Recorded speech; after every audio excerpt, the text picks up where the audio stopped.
I think Anthony Sattin needs no introduction. People always say this, but just in case there's somebody here that doesn't know his work, he's, as it's been said, an award-winning journalist and radio presenter, but above all a writer and historian. 3 books certainly come to my mind. The Pharaoh's Shadow, which was a wonderful investigation of what was left of pharaonic Egypt in today's Egypt. And then there was A Winter on the Nile, which was a remarkable, again, a survey, if you like, almost, of a shared journey in the Nile in the 19th century by Gustave Flaubert and Florence Nightingale.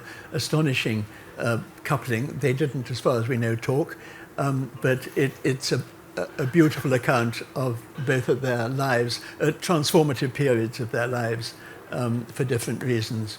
And another book which is much more relevant to our discussion today, The Young Lawrence, on Lawrence of Arabia. And Anthony, I wanted to ask you first the rather obvious question of how you came to write this book. It seems to me that this is, in a way, the most important and ambitious book that you've ever written. It's a remarkable book, the sheer breadth of it, and although you don't call it a scholarly work, it's deeply researched and, of course, beautifully written. And it's really a remarkable book to have written, particularly when it comes from such a diverse background. It's not as if you've been writing about nomads all your life. You've touched on them.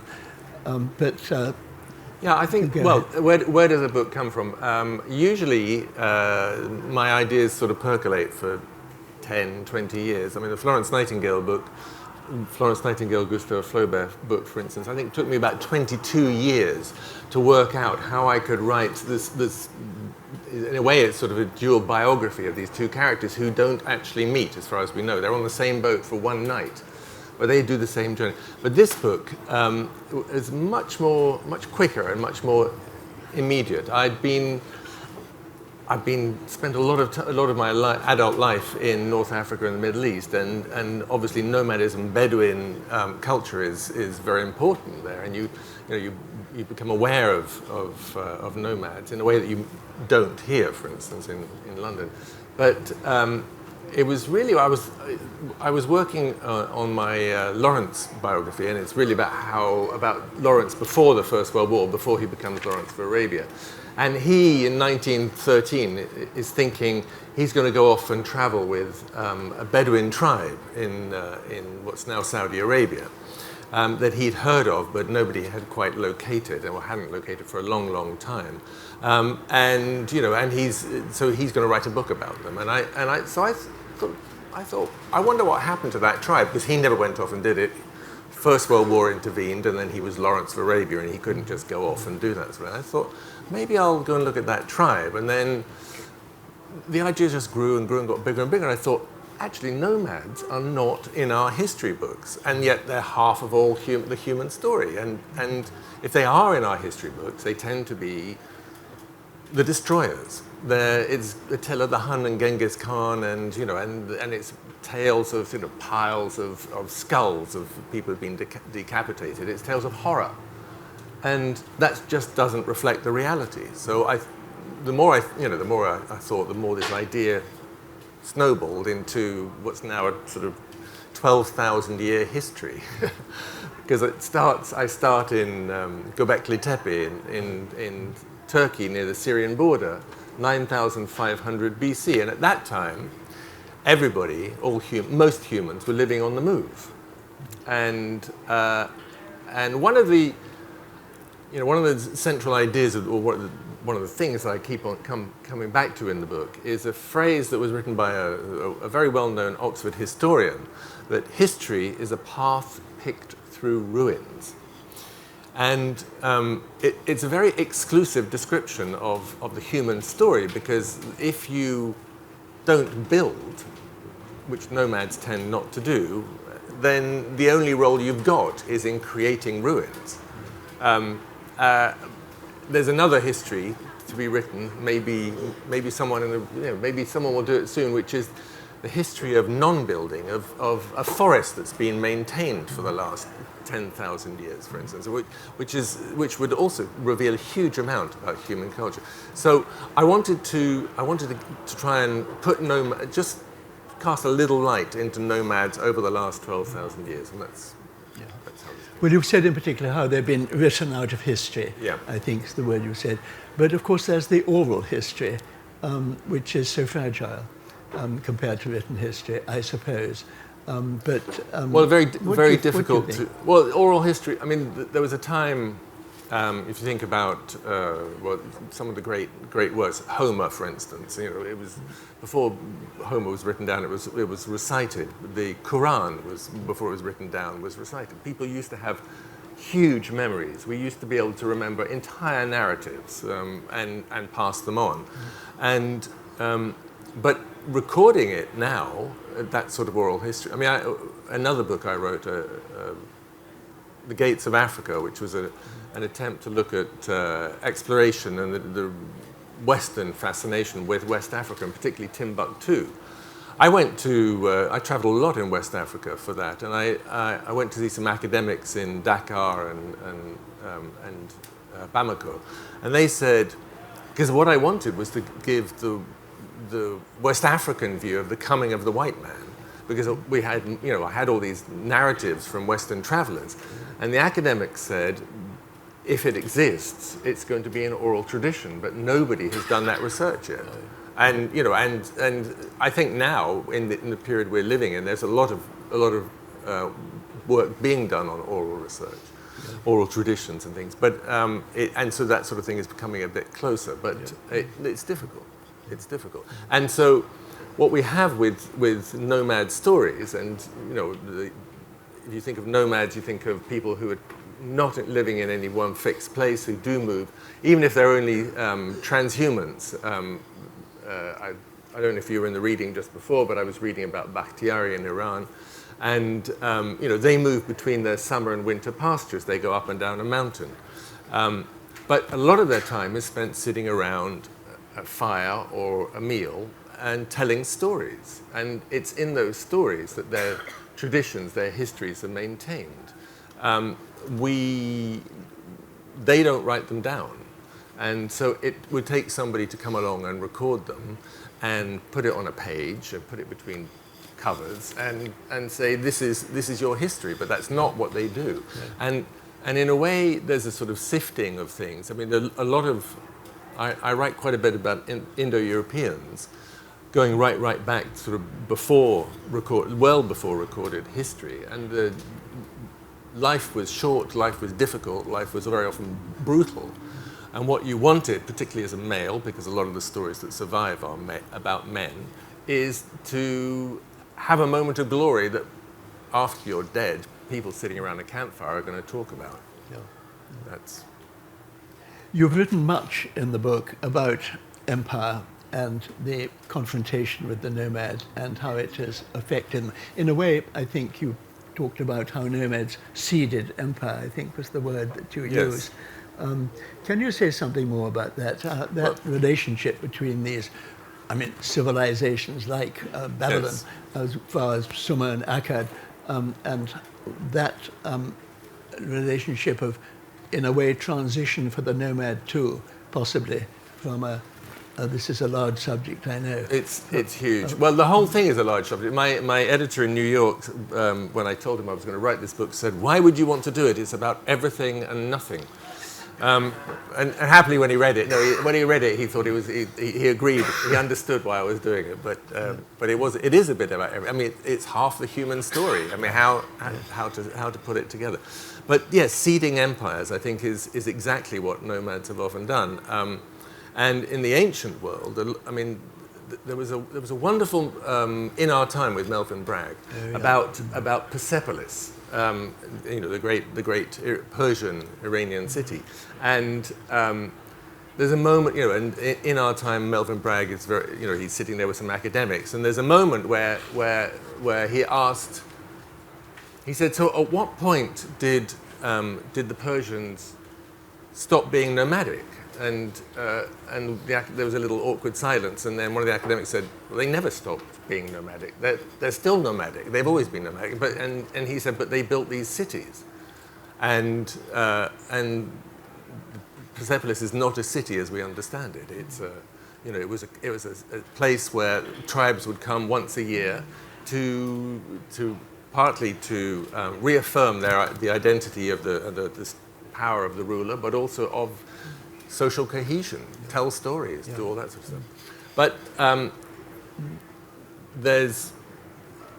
there are nomad empires that are hardly possible to pin down. But for instance, in antiquity, in the classical age, when you have the Roman Empire, and you have the Han Chinese Empire, these two great poles of civilization, from about 300, 200 BC up to about 200 AD, you have between them what is clearly a nomad empire. But we can't call it a nomad empire because we don't know enough about it. But in the West, pushing up against the Hellenic, the Greek and Roman world, are these people called the Scythians, who are potent, and most of the time living very happily with the Romans and the whole of that Western world. And on the other side, you have a group called the Xiongnu, who are, for most of the time, living in harmony with the Chinese. Every now and again, they're not, because there are problems over grazing, there are problems over trading, which are the two things that nomads always have to be able to do. They need open markets. So, for instance, when the Han Chinese closed the markets to the Xiongnu started raiding, and so in the end, the Chinese built the Great Wall. That's why the Great Wall was built, to keep out nomads. And they failed spectacularly. In the end, the Chinese emperor had to send one of his daughters to marry the nomad ruler. And the Xiongnu and the Scythians seem to have an awful lot in common. Are clearly, if they're not the same people, and we don't know. I mean, we don't even know what they called themselves, because the word Scythian is not what they would have called themselves, and the Xiongnu, it was certainly not what the Xiongnu called themselves. So we don't even know what they called themselves, but we know they existed, and we know that they controlled, between them and a couple of other tribes, the entirety from between the Great Wall of China and the Danube. And this is therefore a larger empire than the Roman Empire. And yet, because they didn't keep records, it's very difficult to piece together exactly who they were. But the one thing they did do, and the one thing they did build, was extremely large burial mounds. I mean, massive things. And the things that have been found, and there are thousands of them, tens of thousands, spread the whole way literally from the Danube to the Great Wall of China. And in them are found very similar things, east and west. And so in the east, up near China, you have things that you have Greek gold jewelry. And in the west, you have Chinese silks being buried. And so clearly, there is cross-fertilization going on here. You have a telling passage in the book about the incomprehension of the Persian Empire for the Scythians. Yes. Do read us a moment from it. Yeah, because it does sort of capture captures the problem of the sort of mutual, well, not mutual incomprehension, because I think nomads did understand the settled. I think it was the settled not understanding who these nomads were. And this mostly comes out of Herodotus. So it's 500, but it's describing the invasion of Darius, the Persian emperor, into Scythian territory. And Darius claims, because he wrote the big inscription, that he subdued the Scythians. But Herodotus tells it another way. And so Darius crossed the Hellespont into Asia with 700,000 seasoned fighters. That's probably Herodotus exaggerating, but Herodotus said, rather than build cities or walls, they all carry their homes around with them on wagons. This is about the Scythians. Practice their archery from horseback and depend for their living on cattle rather than the fruits of the plough. How then could they fail to defy every effort made to conquer them or pin them down? And what happens is Darius and this massive Persian army go into Asia, and they keep on pushing, and the Scythians just move away, further and further ahead. And eventually, Darius sends one of his fastest heralds to go and talk to the Scythian king and say, "Why won't you fight?" And the Scythian king turns round and says, "We have no cities, nothing we need worry you might capture. We have no crops, nothing we might worry you might destroy. Why would we fight you?" And in the end, I mean, he's proved right. The Persians give up and go home. And as they are the ones who get to write the history, because they actually write history, Darius inscribes his thing saying he's conquered the Scythians. But he doesn't. Yeah. He doesn't. There are wonderful passages in the Chinese annals on the eastern side of this empire in which the Xiongnu are elusive, and the Chinese actually start mounted cavalry, which the Chinese hated doing. They always wanted to be on foot in pursuit of the Xiongnu. But they were such useless cavalrymen that they dismounted again and had to try to trap the Xiongnu that way. And they couldn't do it either way. No. The whole idea of mounted cavalry is from nomads. I mean, the domestication of the horse, the creation of the horse bit, the creation of the composite bow, which is, was the most successful. So, on the one hand, the most successful means of transport for humans ever. I mean, it was up until the beginning of the 20th century, a huge number of humans on the planet went by horse. Yeah. And until, say, the 17th, 18th century, the composite bow was the great weapon. Yeah. Which could fire, 40 arrows in 1 minute or something. Yeah, exactly, and vast range as well, much more than much more than Agincourt. Yeah. Exactly. And just to take us back for a moment, I'm wondering what it is, what perhaps it is because there's clearly a tremendous empathy in this book with nomadic cultures. It's immediately apparent. It threads through the whole book a great openness to their civilizations, we can call it. And I was wondering what it is, perhaps in your background, that makes you, gives that empathy, the way, say, Wilfred Thesiger describes how in his childhood, his father's consul in Ethiopia, and he sees these barbarian warriors going to war with their shields and their stuff, and he gets terribly excited as a small boy. But he says almost tellingly, I think, because I wrote it down here, he says, I may have lost it. Anyway, what he says is that it alerted him to the way of life of others, gave him a sensitivity that his was not the only life, this privileged life of a civil servant from Great Britain, that there were whole other worlds out there. And I was wondering whether there was anything in your family background, maybe, as well as your natural sensibility, that gives you this sympathy. Well, I'm a migrant, and perhaps it'd be worth. Well, first I'll say about my family, but also then about the idea of nomads. I'm a grandson on my father's side of immigrants, and on my mother was an immigrant into they were from America, but they all come from what's now Ukraine or Moldova or Poland, grandparents and great grandparents and whatever, and so I'm definitely in that sense I'm not a nomad, and but I do think that, in the book, I start off very clearly, there is no such thing as a nomad in 10,000 BC because nobody had domesticated animals at that point. So we're all hunter-gatherers at that point. But out of this place I mentioned called Göbekli Tepe, in Turkey, 9,500 BC, it appears that is the reason, built by hunter-gatherers, but it's a monumental place. If you don't know it, it is extraordinary. It's carved pillars, 10, 12 feet high, T-shaped, built in circles, about a dozen, with two larger ones in the middle, lots and lots of circles. Straight columns, carved with humans and animals on them, 9,500 BC. So this is 7,000 years before Stonehenge or the pyramids in Egypt and whatever. And it's built by hunter-gatherers. Initially, they do not live there. And its purpose? Its purpose is it's a sacred site, in the way that Stonehenge is a sacred site.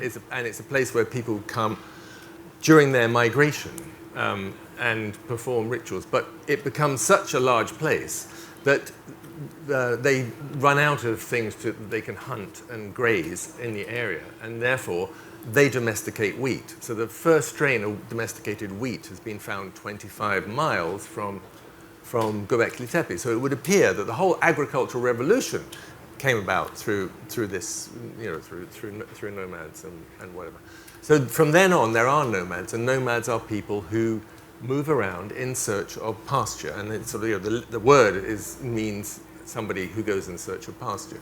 But in our own time, there are still nomads who go in search of pasture, who go in and out of deserts, who go up and down mountains like the Bakhtiari in Iran,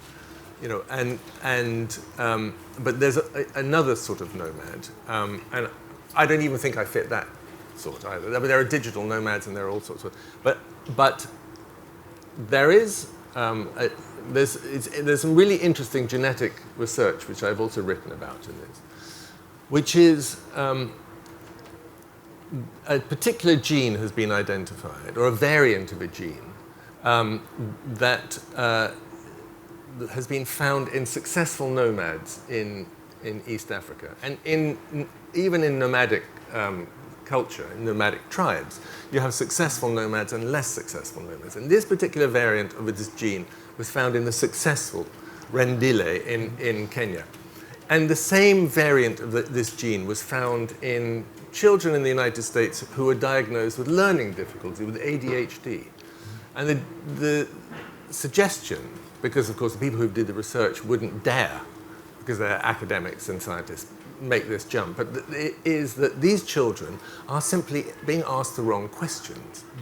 That there is something that is, when you're living as a nomad, you are required to think in a diversity of ways, to think about a whole different set of answers to any one solution, because things are not, the climate and the landscape and the people around you and your animals are not easy to control, and therefore things are changing all the time.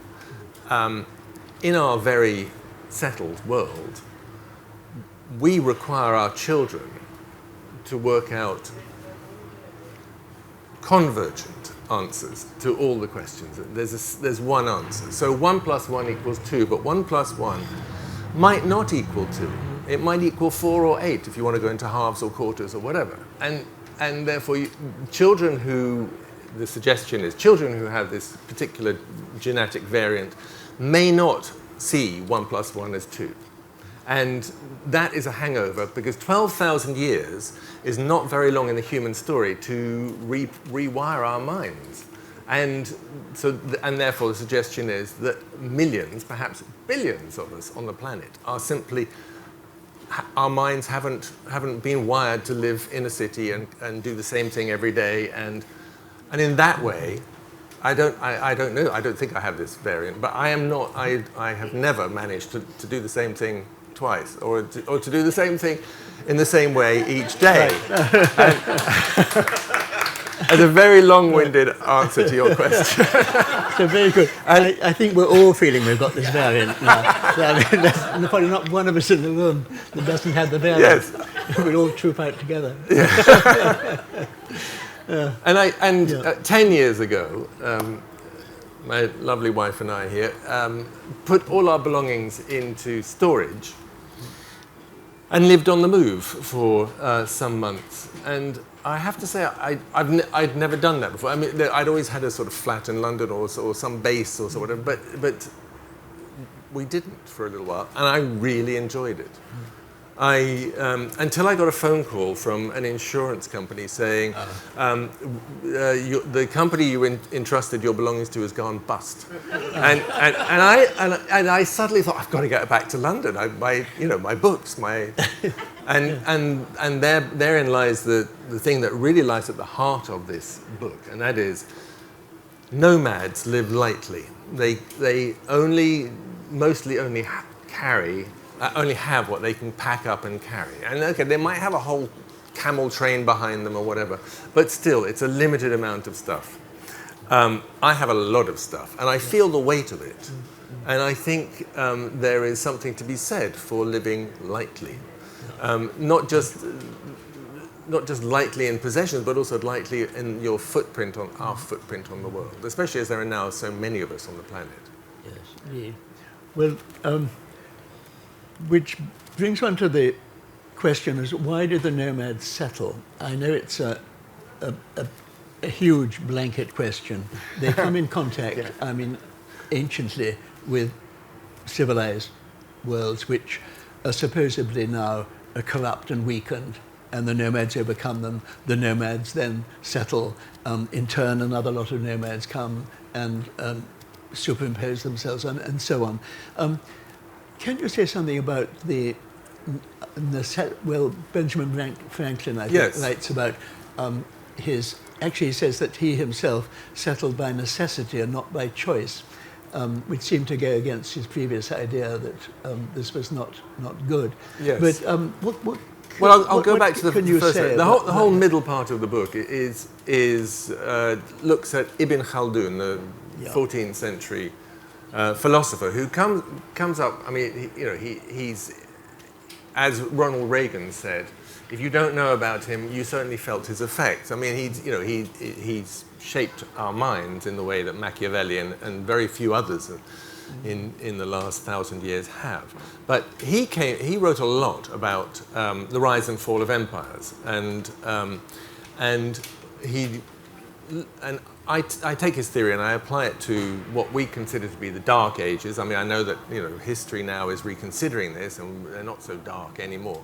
But from the rise of the Arabs, which is therefore the end of the Roman world, and there's a moment where the Arabs might have moved into Europe and didn't, and decided to go elsewhere, and therefore Europe is sort of left sleeping, more or less, for a while. But from the Arabs to the Mongols to up until the Renaissance, this period of 1,000 years, you have this extraordinary flourishing of nomadic civilization. And Ibn Khaldun writes about how they come out of absolute hard nomadism in the desert or in mountains, and they have a force which has been necessary living in a hard landscape, and they conquer. And whether it's the Huns overwhelming the Roman world or whatever it is, they conquer, and eventually they settle. And because you need to settle, it appears, in order to administer an empire. And so, for instance, Genghis Khan's, he himself never settles, but he does create you need an administrative center. And the same with so he builds Karakorum in Mongolia, or Timur creates Samarkand and flourishes Samarkand.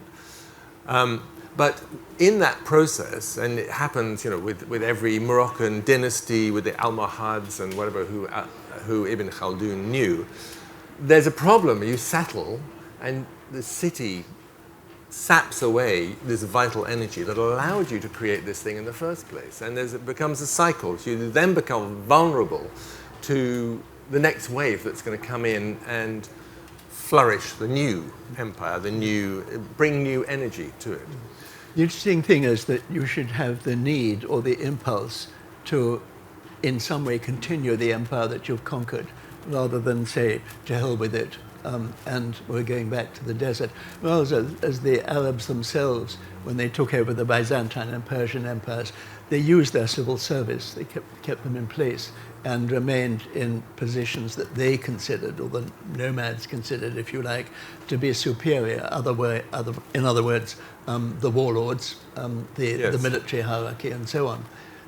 It's an interesting phenomenon. Yes, but for instance, Attila the Hun, who it probably is the sort of big capitalist for the decline of the collapse of the Roman Empire. Conquers lots of cities, but he never settles. Yeah. And he builds himself what we suppose, because there are Western embassies that describe the place, is his base, his power base, and but it's built out of wood, and it can be dismantled, and it's never been found, which is which is fantastic in its own way. The only solid permanent structure in Attila's capital was a stone hammam, a bath that one of his many wives asked to be built. But otherwise, there's nothing, and it went. Yeah. But Tamerlane the same. I was thinking, he builds Samarkand, which is gorgeous, but actually is much happier in a tent out somewhere, either on campaign or just anywhere. That's right, and the same with the Mongols who are in Karakorum before Samarkand. I mean, Karakorum starts out as a tent city. In a way, Cairo starts as a tent city as well. I mean, the original place that is now called Cairo was called Fustat, which literally is Arabic for the tent, because that's all they put up. And so Karakorum, which eventually becomes a great city, even when it's built in stone and wood, the Khan doesn't live there. He passes through. He has a great gathering. He has a palace. He famously has this. Because he's attracted, because he is the most powerful and wealthiest man on the planet. He's attracted all these people from east and west, including a silversmith from Paris who's built a tree of silver, which delivers different sorts of alcoholic drinks out of each branch. Yeah. And there's an angel at the top with an angel-like figure at the top with a trumpet. So when the basin of one of these funnels goes dry, the angel sounds and the servants come and refill the drink. And so they got together and they just got drunk and they told stories, and the Khan handed out rewards to people who needed to be rewarded, and they settled what was going to happen for the next year, and they punished people who needed to be punished. And then he went off. He went to his summer grazing, and then he passed through on his way to his winter grazing. And Samarkand was exactly the same. We have a great description of Timur in Samarkand from a Spanish ambassador, yes, who is there, and because again, this is the most powerful man in the world, and everybody wants to trade with him, because it's always about trade. And he describes how Timur has decreed that everybody from Samarkand will come out, and all the traders will set up their stalls outside town, and all the Mongol Khans will come, and they also and rewards will be given, and then the gallows is set up, and punishments will be meted out, and so the mayor of Samarkand is brought out and executed first for some misdemeanor or other, and then anybody who stood up for him and said but he was a good man was then executed as well. And it's a moment, but then he moves on, and famously to China, where he never arrives and dies on the way. But there's a constant flow of, and I think this is what's really behind this. And one of the reasons I wrote this book, it came out of it came out of many things, but one of them was Brexit. And I strongly believe, and it's not just about Brexit. I strongly believe in the free movement of people and ideas and trade. It's what the entire world has always been based on. And the great moments in history, and the great moments in nomad history, have always been when trade moves freely. And before we had our European Renaissance, there is what I call the Mongol Renaissance, which flourishes and makes possible the European Renaissance. And it is a moment where, thanks to the Mongol Khans, there are safe passages the whole way from China to Europe. There are very, very low taxes. There's a very strict social codes. There are hotels set up, and you have a little coin, depending on your status. A wooden coin will just get you a bed for the night. A golden coin will get you a bed, fresh horses, silk sheets and all that stuff. And you know, this is the whole way across, you know, half the world. Yeah.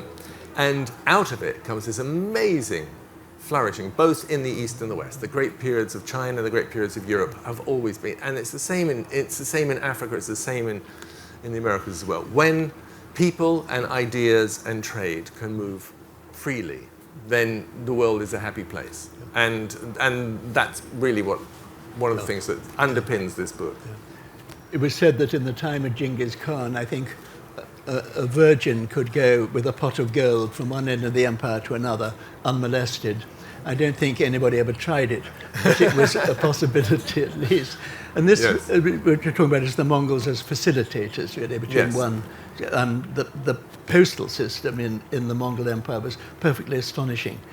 Yes. A relay of horses people could get from one end of the empire provided the rider was good enough and enduring enough in a few days. Yes, I mean we talk about Roman roads here, yeah. But you know, before that there was the Persian Royal Road. Yes, which the U.S. Post Office has used as their motto. Yeah, exactly. And you know, and then after that you get the various Mongol routes across, and then there's also sea. Kublai Khan, who is the direct descendant of Genghis Khan and who becomes the great ruler in China, establishes is the great moment of the Chinese Navy, and it's a trading fleet. I mean, it's initially built to try and conquer Japan and Korea and elsewhere, but when that doesn't work, they repurpose it. You have these massive junks and fleets of them that are going along between China and the Red Sea, and it's trade, and the people they fail to conquer, like the Thais, for instance, and the Khmers, decide, well, actually, we want to sign up to this because there's wealth in this.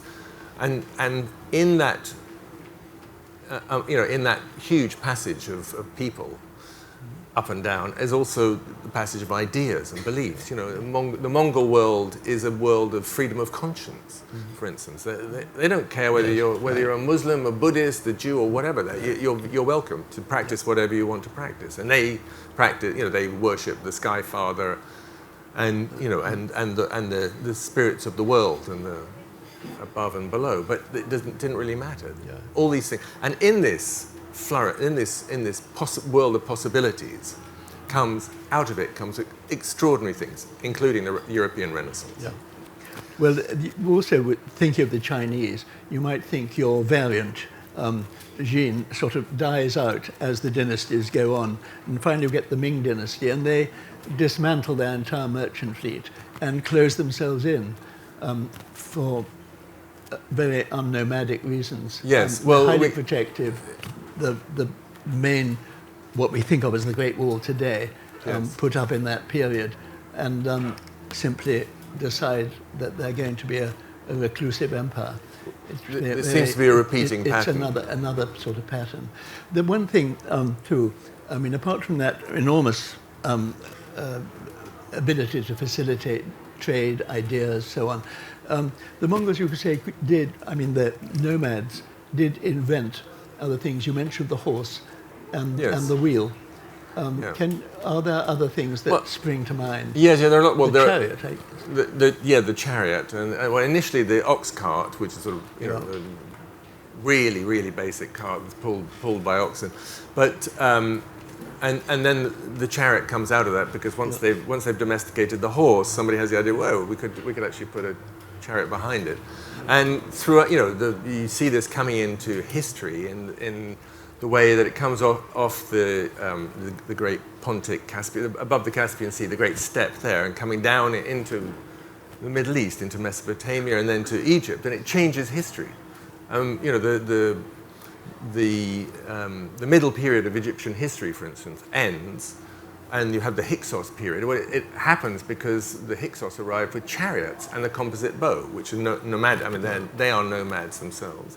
But out of that comes, once the Egyptians have worked out what these guys have got that's so good and learned how to use them themselves, they then re-establish pharaonic rule in Egypt. And out of that comes the greatest period of all of ancient Egypt, which is the time of Tutankhamun and Ramses the Great, the New Kingdom. Yeah.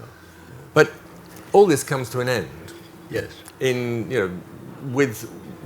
Nomads have allowed three great inventions that underpin the Western world, and that the West inherits from China and the nomads, and then scales up and weaponizes, and it's gunpowder, paper, and the compass. Yeah. And there's a British philosopher, beginning of the 17th century, who writes, these are the three things that changed the world. We wouldn't have our modern world without them. And he's saying that in 1700. And what it allows, compass allows the great sea voyages. Yeah. Gunpowder allows, at that point, the nomadic empire, the nomadic force, you can always overwhelm people who have settled if you're a nomadic cavalry. Well, you can't, faced with, first of all, huge cannon. The British learnt that with the charge of the Light Brigade, and then as things develop, you can't with the Gatling gun or whatever can shoot 1,000 rounds a minute or whatever else. And so effectively, from that point on, nomads are doomed. The nomadic world is doomed, and it goes to sleep. And so much goes to sleep that in the 18th century, when we have Dr. Johnson creating the first dictionary, the word nomadic, is not in it. It's of no interest, and people don't use it. It wasn't known.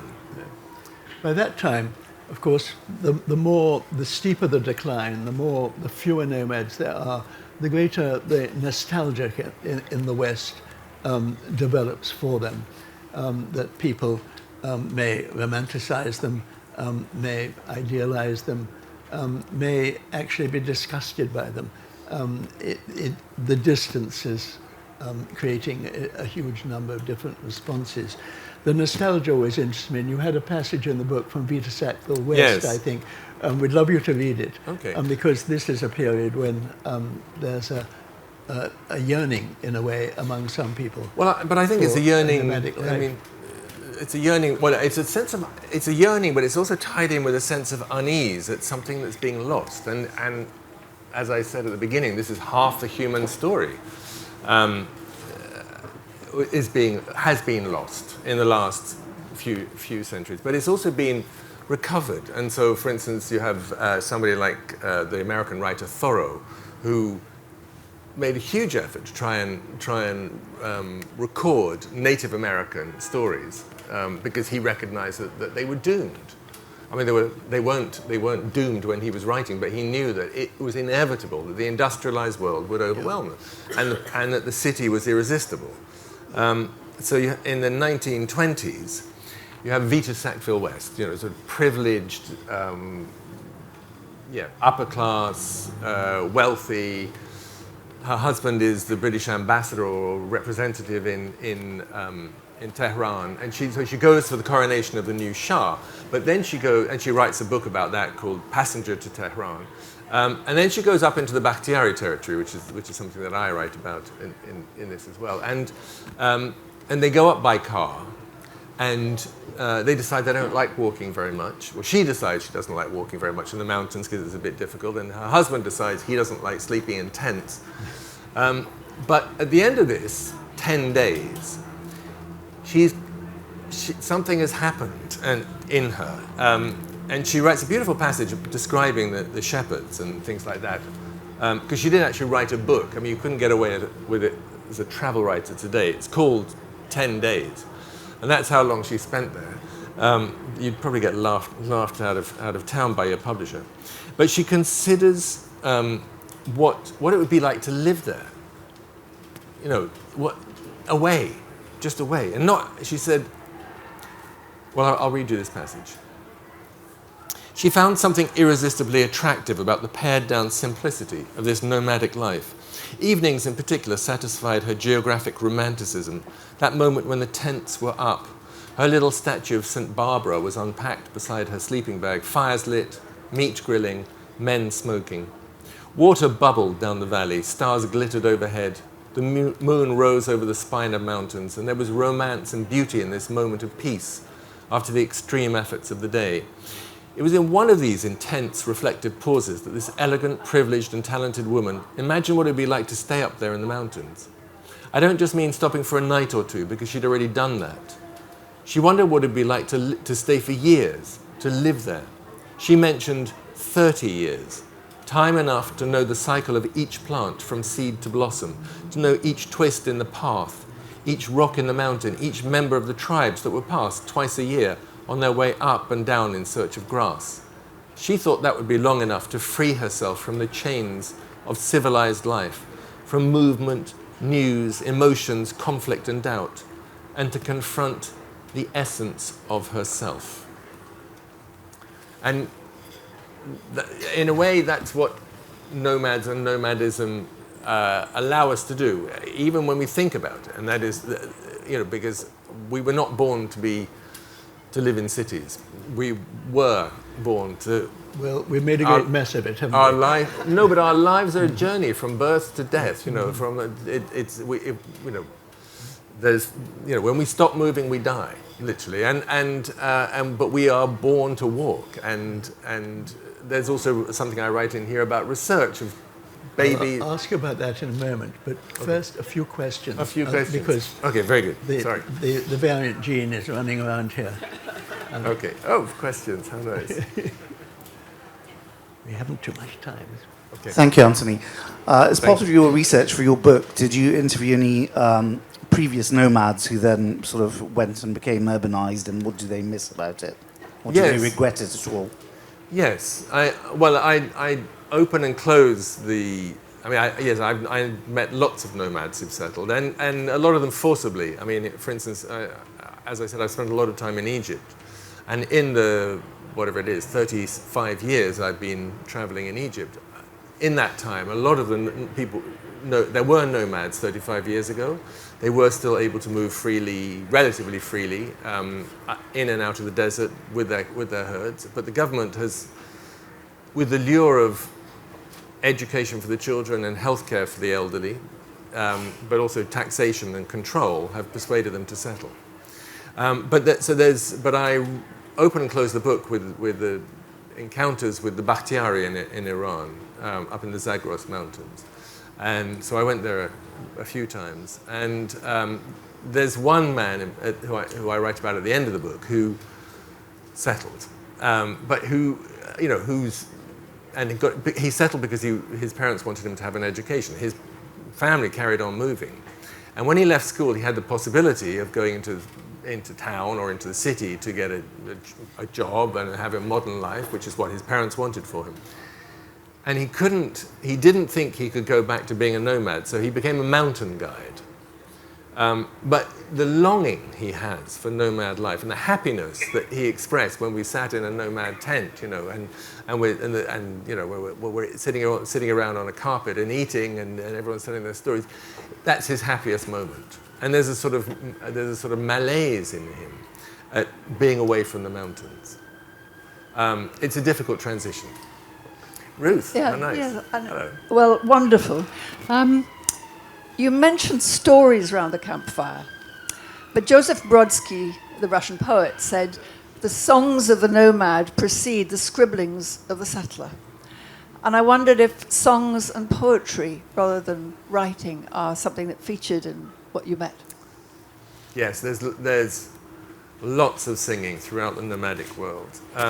We were talking last night about with some other people about communication before language, and that there would have been lots and lots of singing and dancing, and there's all sorts of wonderful stories from nomadic tribes in Africa, in Asia, and in the Americas, of where singing and dancing are absolutely it's part of what holds the community together.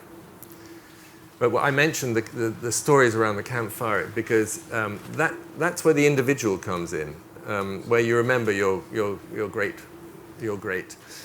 And what you remember, what we get to know about, we settle people, because that's what gets written down, are the great men, the great nomadic men. But actually, there are lots of great nomadic women. And one of my sadnesses in this book is it's so difficult to do any more than mention women. But we know, for instance, that Babur, who creates the Mughal Empire, wrote that his grandmother was the person he consulted on all matters of strategy, because her counsel was always the wisest. And we know, for instance, that Genghis Khan's wife ruled the empire with him. But we only know about these people through, well, we know about Babel because he wrote his own diary. But before that, we rely on the foreign observers, and they generally don't have access to the women, so it's usually men. But lots of poetry and lots of singing. Yeah. Oh, sorry. Where are you? Here. Oh, hello, sorry. Thanks. A comment, question, well, two comments and a question. I've always been fascinated to find that there are nomadic communities in Scandinavian countries, like in Norway, that you have the reindeer herders and the Sami. And, yeah, that's been fascinating. But I've been obsessed with the Wadabi. Who are a matriarchal nomadic society where the women choose their husbands, where the men will stand in front of the women in the beauty contest. That's right. They and do that beautiful makeup. And the women choose the most beautiful man, and it's a temporary contract that if they're not happy after, 4 or 5 years, they can dump him. Yeah. And it's just, so I just want to ask, do women sometimes have stronger positions within nomadic societies, or are the Wadabi an exception to that? No, I don't think that Wadabi are an exception. I think women, well, if you go back far enough, before there was the patriarchy, there was a matriarchy. And you know, all societies all civilizations were advised, let's say, rather than ruled by women and by matriarchal consensus. And the rise of the patriarchy may well be tied in with the Indo-European, the rise of the strong man in a hard landscape who worships a sky father, not a sky mother, after all, and many things follow on from that. But yes, I agree with you. And yes, in the Again about women, and I'm just wondering about textiles. Surely that's something that women have always done. Yes. And you can do it on the move. You can weave stories in, and I know that that's definitely something that happens all over the world. You weave stories into your textiles. It tells you something about the culture. Yes. Also this ties in with the earlier question about singing. So yes, the one thing you can do as you move along is spin wool, because you've got, you have your wool pile, your herd beside you that needs to be sheared, and so you spin the wool and then you weave it, and usually on a relatively small loom, because you need to be able to travel with it.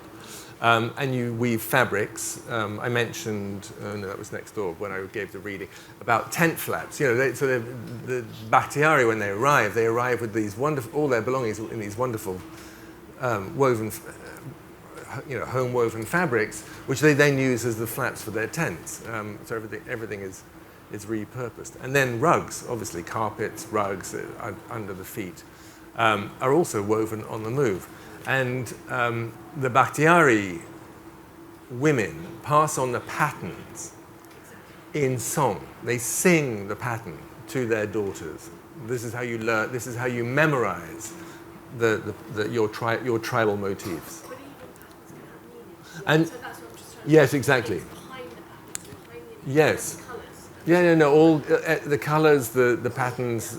This is a whole nother book, but also a whole nother conversation. But yes, you're sitting on your Persian carpets, for instance, is a representation of the walled garden, which is obviously a memory of Eden or some lost garden, or perhaps even the place you're headed to, but you have it, you roll it up, you take it with you, and it's under your feet, or under your head when you sleep.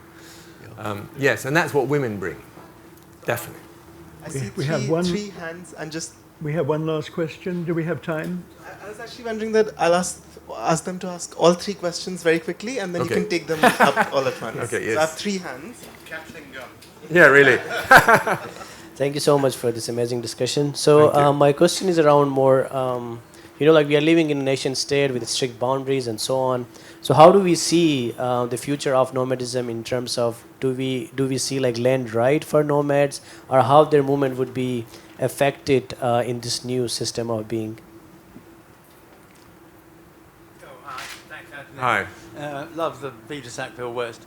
I think poor old Harold Nicholson didn't get mentioned in that book. No, he didn't. Let me just ask you, you celebrate the nomads for their lack of interest in possessions and things like that. That's what excites us about them. Nevertheless, the examples that we use, the Babur, the Tamale, are all about ownership and control.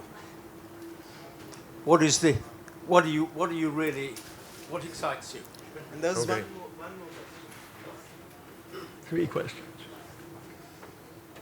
Thank you very much. Just very fascinating, excellent talk. Very quickly, do you think history in school should be taught not in terms of kings, rulers, wars, etc., but in terms of empires and nomads? The people before they settle down, and then what happened after they settle down? Wow. Well, thank you for that. Okay. Maybe they do hang together. And this is obviously not going to satisfy any of you, but I think it'll touch on all of your points. I think that what we can take from the nomadic world, both in the past and in the present, is a different view of how we might live on this planet as human beings. There is very little private property in a nomad community. There is very small carbon footprint in a nomadic community. There is a very, very different view of the world, and our relationship as beings with the natural world. To be had from nomads. And so I think that answers all of your questions. But in particular, Bill, I think the possessions, no.